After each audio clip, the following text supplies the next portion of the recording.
All right, today on the farm, we are planting our big dahlia breeding field, and I thought I would take you along, show you all the steps of the process, all the different things that we do, how we organize it, how we plant them, just the whole thing from start to finish. The first step is to get all of our soil in really good shape. And so we have very light sandy soil here on the farm.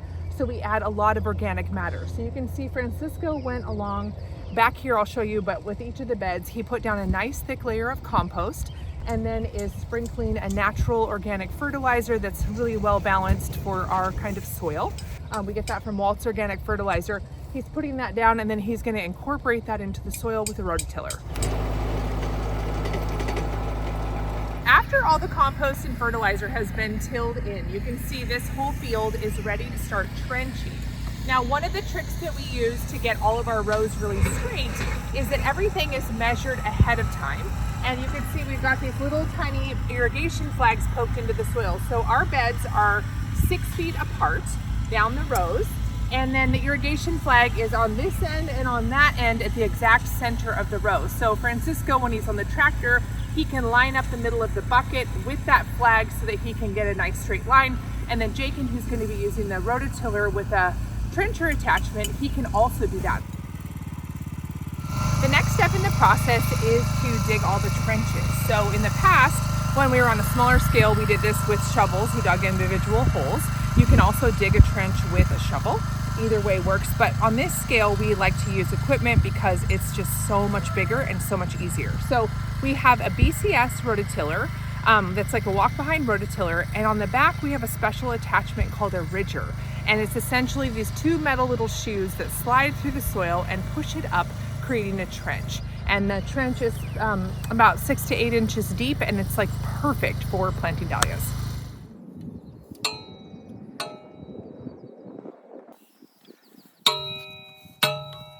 So the next thing that we do is get all of the pipes in. So at the end of each row, especially when it comes to any of our dahlias and breeding, we like to number our rows because there are so many of them and it really helps with record keeping. So we use these EMT conduit metal pipes that come in 10-foot lengths at the hardware store. We cut them in half so they're 5 feet long.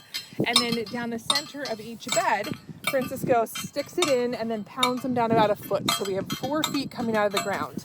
Now he's very particular when it comes to straight lines and having everything just so he's got a string line running here. So he lined each pipe up with that pink flag, which is the exact center of the bed. Then he measured up 4 feet, put the string line, and then you can see every pipe is going to be straight and every pipe is going to be the same height.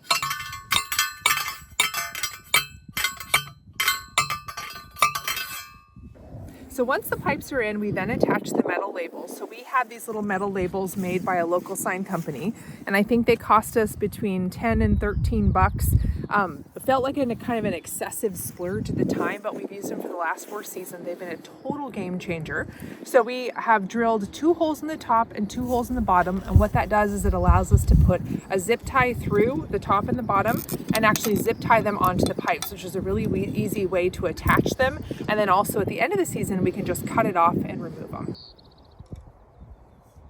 Here are all the metal labels you can see in these bins, and they're organized by row. And so they're all marked at the edge with Post-its, and then inside Joe's got all the metal labels for each variety marked with what row they go with. So here's our field map where we have penciled in where all the different varieties are going to go. So you can see them all marked on here.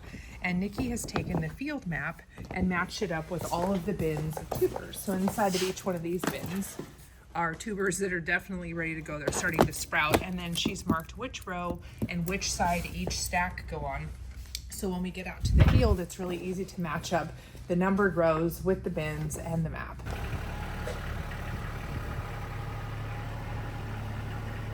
So now we're out in the field, we've got all of our tubers out here, we've got our map, and we're starting to get everything kind of staged and ready to go. So you can see on the map here, we've got each variety penciled in. So we've got C316, we've got E14, and you can see down here, we've got the bin, C316, E14, and they're in row 1. And so we're just matching up all the bins with all of their rows, and then Jill and Nina are placing the bins down the rows where they go so that everything is set out, so then when we want to go place the tubers, it's all kind of pre-measured and preset, so it's just more efficient and more organized. So we've got our bins of tubers.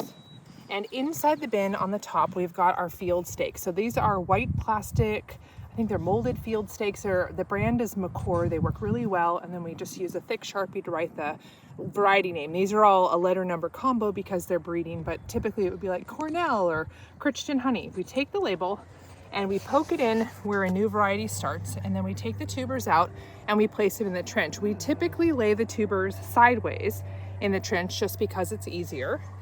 And we place them about a foot apart. Now this variety, you can see the eye is just barely starting to crack, where this variety, they're ready to rumble. So it just kind of depends on the variety.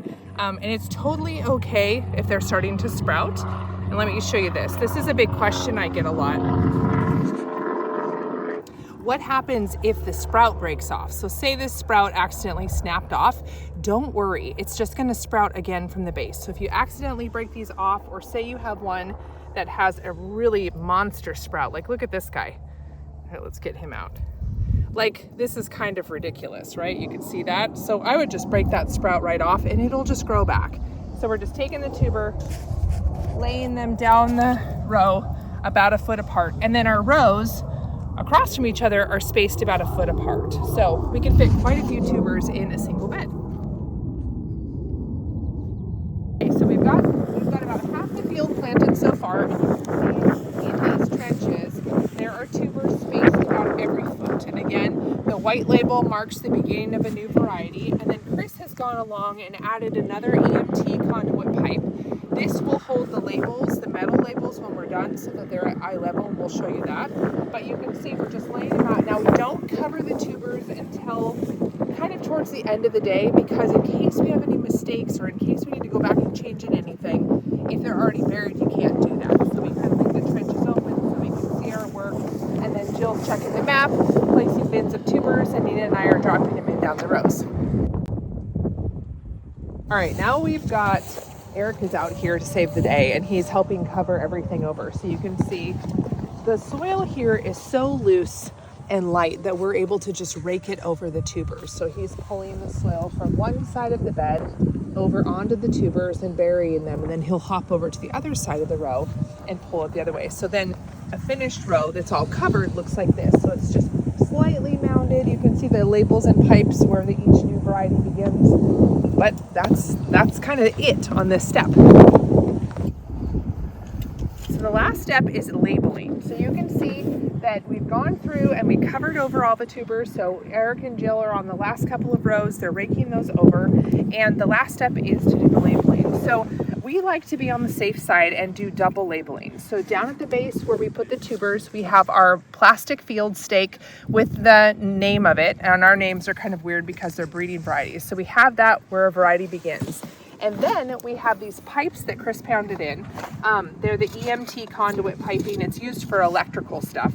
But Jill organized all of our labels by row. So I went to row 1 and I found E14, which is down at the base. And then I've got C316. So the great thing about these being a pipe is that the metal label is going to slide right in. So I just slip this in, and that's all I have to do.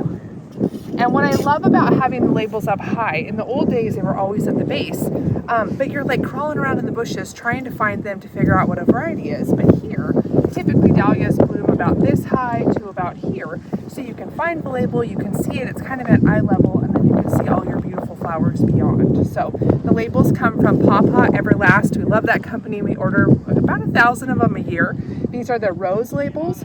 And then we use that, it's kind of like a grease pencil. They also sell them. Jill likes the one that's retractable, not the one that you sharpen. That's her favorite, and they do last year over year, so we are able to reuse these labels and they don't fade in the sun. So I'm trying to think if there's anything else. That's really all the steps it is to planting dahlias on the farm. So now we'll just let these guys grow. We'll probably weed them a couple of times, then eventually put down irrigation, pinch them and stuff. We'll come back and I'll show you all the other steps, but yeah, today we got all the dahlias in.